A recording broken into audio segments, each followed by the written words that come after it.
سلام رفقا، چطورید؟ اومدیم با آموزش نصب بازی کلاچ هک شده یا بی‌نهایت روی موبایلمون، اونم آخرین و جدیدترین نسخه. قبل از هر چیز اگر عاشق گیم هستید پیشنهاد میکنم که چنلمون رو سابسکرایب کنید و ویدیوهای خفنمون رو از دست ندید. نظرتون و سوالتون رو هم کامنت کنید، جواب میدم.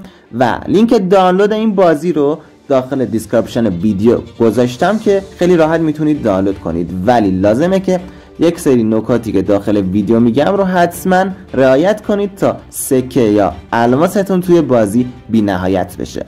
اول از همه بازی رو دانلود میکنیم و اون رو نصب میکنیم، بعد هم اینترنت رو قطع میکنیم و وارد بازی میشیم. این قسمت مهم نیست، روی عضویت در تلگرام کلیک میکنیم که میتونیم عضو بشیم یا نشیم و اینجا منتظر میمونیم تا بازی اجرا بشه. روی متوجه شدم کلیک میکنیم و الان سکمون 5000 تاست و الماسمون هم 10000 تاست. برای اینکه سکمون بی نهایت بشه یا افزایش پیدا بکنه لازمه که حتما روی این به علاوه بالا کلیک کنیم و روی قسمت ما را در اینستاگرام دنبال کنید کلیک کنیم و همونطور که دیدید با کلیک روی گزینه ما را در تلگرام دنبال کنید یا اینستاگرام تونستیم سکه هامون رو افزایش بدیم و به راحتی این کار رو انجام دادیم. ولی برای افزایش الماسمون یا هک کردن الماسمون باید وارد قسمت نمایشگاه خودرو بشیم و پیکان رو خریداری کنیم، اون رو انتخاب کنیم و تو قسمت شخصی سازی برای اون یک پلاکی رو در واقع نصب کنیم. من این پلاک رو ثبت میکنم و همونطور که میبینیم تعداد الماس هامون افزایش پیدا کرد و هک شد به همین راحتی. یک بازی فوق العاده جذاب که تعریفش رو زیاد میشنویم و ویدیوهای جذابش رو هم زیاد میبینیم. میتونیم اون رو شخصی سازی کنیم و کارهای مختلفی رو روی خودروهای ایرانیمون انجام بدیم.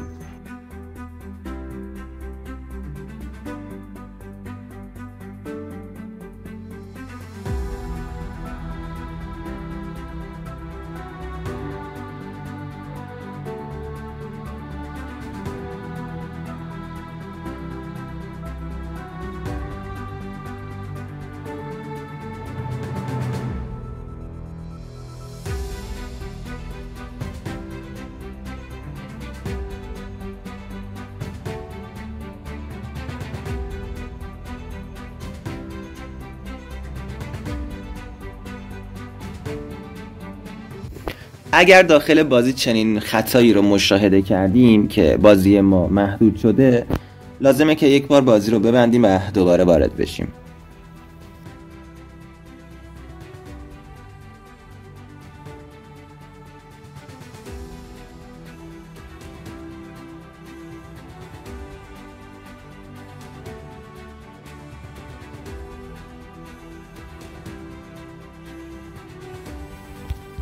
و به همین راحتی سکه هامون رو دوباره بی نهایت کردیم.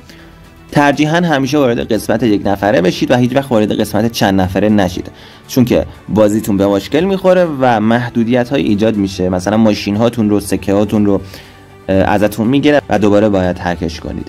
روی قسمت یک نفره کلیک میکنم و وارد بازی میشم.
امیدوارم که از این ویدیو لذت برده باشین. حتما لایکش کنید، نظرتون هم کامنت کنید، چنل رو هم دوست داشتید سابسکرایب کنید.